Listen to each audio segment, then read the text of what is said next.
আল্লাহ পাক বলেন চন্দ্র, সূর্য, গ্রহ, নক্ষত্র, গ্যালাক্সি, তারকা, ধূমকেতু আরো যা আছে, মহান আল্লাহ পাকের অসংখ্য অগণিত সৃষ্টি, crore crore million million billion billion, এই সকল সৃষ্টির মধ্যে আল্লাহ পাক শ্রেষ্ঠত্বের ঘোষণা দিয়েছেন একটা সৃষ্টির ব্যাপারে। এই কোটি কোটি সৃষ্টির মধ্যে আমি মুকাররম করেছি আউলাদে আদমকে, মানুষকে। বিপরীতমুখী বক্তব্য দিয়েছেন মানুষের ব্যাপারে, ওরা সৃষ্টির সবচেয়ে নিকৃষ্ট। তাহলে আমাদের প্রত্যেকের মনের মধ্যে একটা জটিল প্রশ্ন, হুজুর, আমাদেরকে জানতে ইচ্ছে হয়, জানা দরকার, মানুষ কখন সৃষ্টির শ্রেষ্ঠ হয়, মানুষ কখন সৃষ্টির নিকৃষ্ট হয়? পৃথিবীর তুলনায় সূর্য 13 লক্ষ গুণে বড়, তারা যে তারকার সন্ধান পেয়েছে এটা 10,000 গুণে বড় সূর্যের তুলনায়। এখন আপনারা বলেন তো দেখি, তাদের তথ্যটা যদি সত্য হয়, পৃথিবীর চাইতে 13 লক্ষ গুণে বড় সূর্য, সূর্যের তুলনায় 10,000 গুণে বড় একটা তারকা। আপনাদের কি ধারণা আল্লাহ পাক এই জাতীয় তারকা 1-2টা তৈরি করেছেন, না আরো কম? আরো জোরে বলেন, কি পরিমাণ? পৃথিবীর কেউ বলতে পারবে না, পৃথিবীর কেউ বলতে পারবে না। সবচাইতে বড় মজার কথা হলো, এই মানের চন্দ্র, সূর্য, গ্রহ, নক্ষত্র, তারকা, ধূমকেতু, সৌরজগতে অবস্থিত আরো কত কিছু, এই সবগুলিকে আল্লাহ পাক তৈরি করে যেই জায়গাতে সাজায় রাখলেন, সেই জায়গাটা কত বড়! আল্লাহ পাক এগুলি কোথায় সাজিয়ে রেখেছেন? কোরআনে পাকে আল্লাহ তাআলা বলেন, ওয়ালাকাদ যায়্যানাস সামাআদ দুনিয়া বিজিনাতিল কাওয়াকিব। আল্লাহ পাক 7 আসমান তৈরি করেন, এর ভিতরে সবচাইতে ছোট আসমান হলো দুনিয়ার আসমান। আল্লাহ পাক বলেন চন্দ্র, সূর্য, গ্রহ, নক্ষত্র, গ্যালাক্সি, তারকা, ধূমকেতু আরো যা আছে, এ সবগুলি আমি ছোট আসমানে সেটিং ফিটিং করেছি, যেগুলা সাজাইছি সবচাইতে ছোট আসমান, সামাউদ দুনিয়া। তাহলে এই আসমানের বিশালতা কত বড়, এটা পৃথিবীর কোন মানুষের মস্তিষ্কে তার অনুমান করতে পারবে কি? কখনোই না। এর চাইতেও মজার কথা হলো, মহান আল্লাহ পাকের অসংখ্য অগণিত সৃষ্টি, crore crore million million billion billion, এই সকল সৃষ্টির মধ্যে আল্লাহ পাক শ্রেষ্ঠত্বের ঘোষণা দিয়েছেন একটা সৃষ্টির ব্যাপারে। আল্লাহ পাক বলেন, ওয়ালাকাদ কাররামনা বানি আদম ওয়া হামালনাহুম ফিল বাররি ওয়াল বাহরি ওয়া রাযাকনাহুম মিনাত তাইয়্যিবাত ওয়া ফাদ্দালনাহুম আলা কাসীরিম মিম্মান খালাকনা তাফদীলা। আল্লাহ পাক বলেন, এ কোটি কোটি সৃষ্টির মধ্যে আমি মুকাররম করেছি আউলাদে আদমকে, মানুষকে।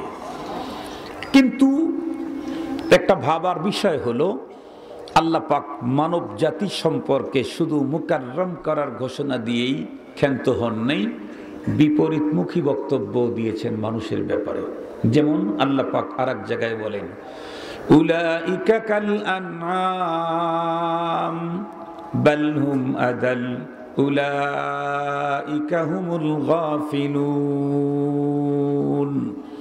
তো এক জায়গায় বললেন ওয়ালাকাদ কাররামনা বানি আদম, আবার বলেন উলাইকা কাল আনআম।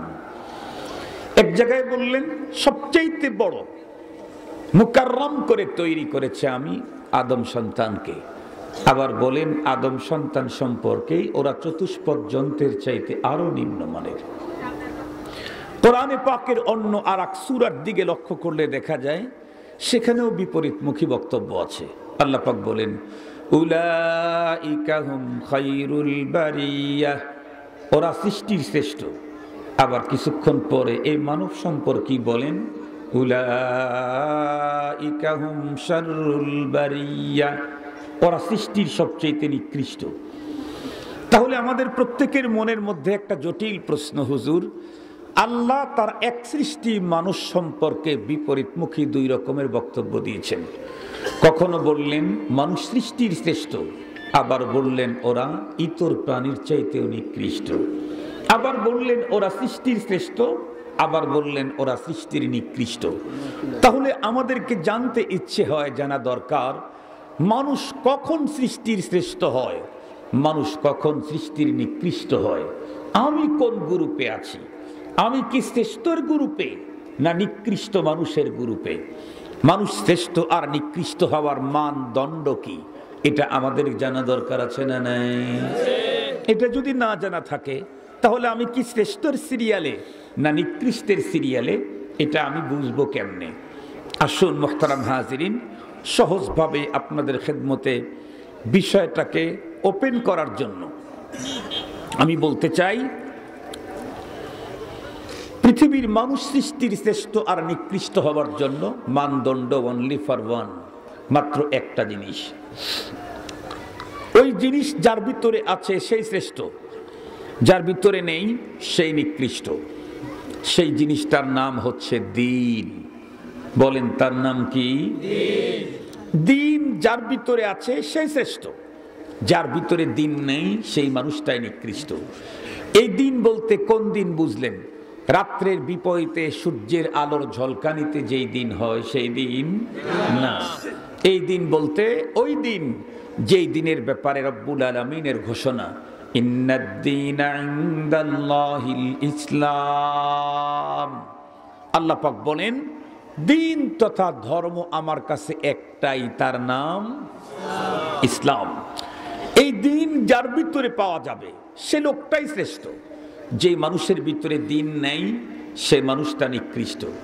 যার ভিতরে দিন আছে এই লোকটা যদি পৃথিবীর সবচাইতে ছোট মানুষ হয়, সবচাইতে কালো কুৎসিত চেহারার অধিকারী, সবচাইতে বেশি দুর্গন্ধযুক্ত তার মুখ, কথা বলার আগেই দুর্গন্ধ ছড়ায়, একদম স্টেটলেস, হোমলেস, ঘর নাই, বাড়ি নাই, সামাজিক কোনো অবস্থান নেই, নেই তার কোনো দুনিয়াতে পরিচিতি, তার শিক্ষাগত যোগ্যতাও নেই, মানুষের সভ্যতা থেকে সে অনেক দূরে, গহীন কোনো অরণ্যে তার বাস, কিন্তু তার ভিতরে যদি দিন থাকে তো এই লোকটা দামি তো দামি, নূরের তৈরি ফেরেশতার চাইতেও দামি।